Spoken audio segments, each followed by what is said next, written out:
کسی زمانے میں ایک چور تھا۔ وہ ایک بادشاہ کے محل میں چوری کرنے کے ارادے سے گیا۔ رات کا وقت تھا اور بادشاہ کے محل کے کمرے سے بادشاہ اور اس کی بیوی کی گفتگو کی آواز آ رہی تھی۔ وہ چور کھڑے ہو کر سننے لگا۔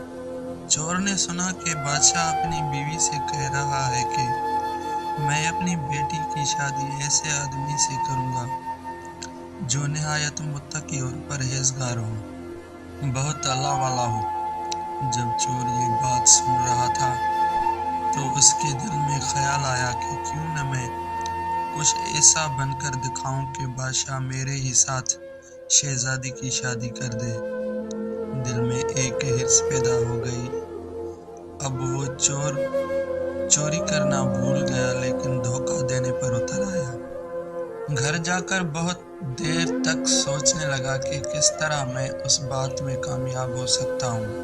پھر ایک تدبیر اس کے سمجھ میں آئی کہ بادشاہ کے محل کے قریب ایک مسجد ہے، اس میں جا کر بزرگانہ لباس پہن کر عبادت میں مشغول ہو کر بیٹھ جاؤں تو شاید یہ بات بادشاہ تک ضرور پہنچے گی کہ کوئی آدمی یہاں ایسا متقی پرہیزگار ہے جو دن رات اللہ کی عبادت میں مصروف ہے۔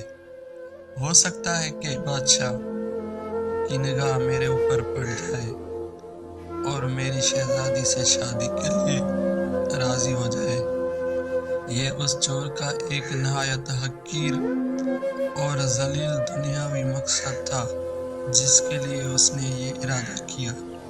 پھر اس نے اپنے پروگرام کے مطابق بزرگانہ لباس و پوشاک اختیار کر کے اس مسجد میں جا کر نمازوں پر نمازیں، ذکر و تلاوت سب شروع کر لیا۔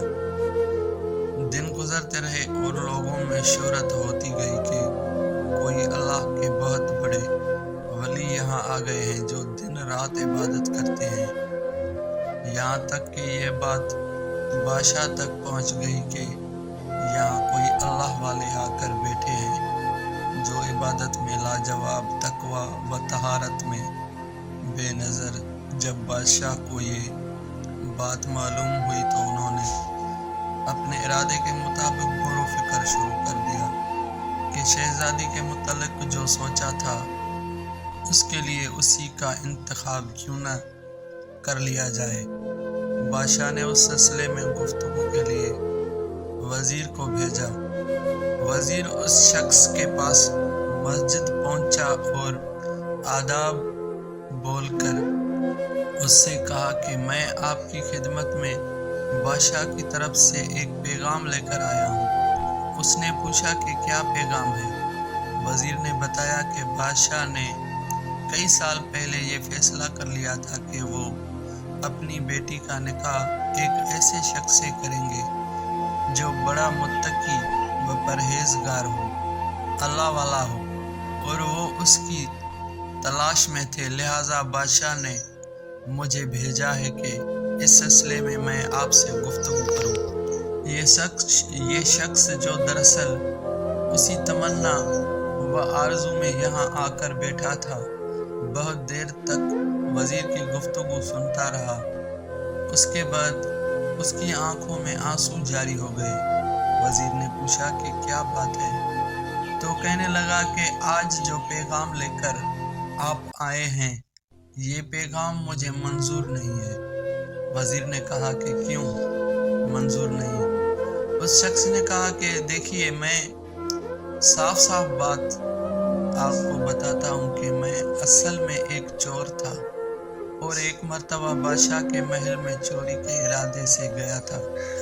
پھر جو کچھ بھی ہوا اس کو سنایا اور اس کے بعد اس چور نے کہا کہ میں نے تو یہ واضح قطع اسی حرص کی وجہ سے اختیار کی تھی، لیکن میں یہاں آ کر بیٹھا تو میرے خدا نے مجھے اپنا لیا۔ یہ شخص جو دراصل اسی تمنا و آرزو میں یہاں آ کر بیٹھا تھا، بہت دیر تک وزیر کی گفتگو سنتا رہا۔ اس کے بعد اس کی آنکھوں سے آنسو جاری ہو گئے۔ وزیر نے پوچھا کیا بات ہے؟ تو کہنے لگا کہ آج جو پیغام لے کر آپ آئے ہیں، یہ پیغام مجھے منظور نہیں ہے۔ وزیر نے کہا کہ کیوں منظور نہیں؟ اس شخص نے کہا کہ دیکھیے، میں صاف صاف بات آپ کو بتاتا ہوں کہ میں اصل میں ایک چور تھا اور ایک مرتبہ بادشاہ کے محل میں چوری کے ارادے سے گیا تھا۔ پھر جو کچھ بھی ہوا اس کو سنایا، اور اس کے بعد اس چور نے کہا کہ میں نے تو یہ وضاحت اسی حرص کی وجہ سے اختیار کی تھی، لیکن میں یہاں آ کر بیٹھا تو میرے خدا نے مجھے اپنا بنا لیا۔ اب بس اس کے بعد مجھے اور کسی کی ضرورت نہیں۔ میرے لیے میرا خدا کافی ہے۔ بے شک جب عبادت عبادت ہو جائے، نماز نماز ہو جائے، ذکر ذکر ہو جائے، اور ہمارے دیگر عبادتیں واقعی عبادتیں ہو جائیں، تو بے شک یہ نمازیں اور عبادتیں انسان کو برائیوں سے روکتی ہیں۔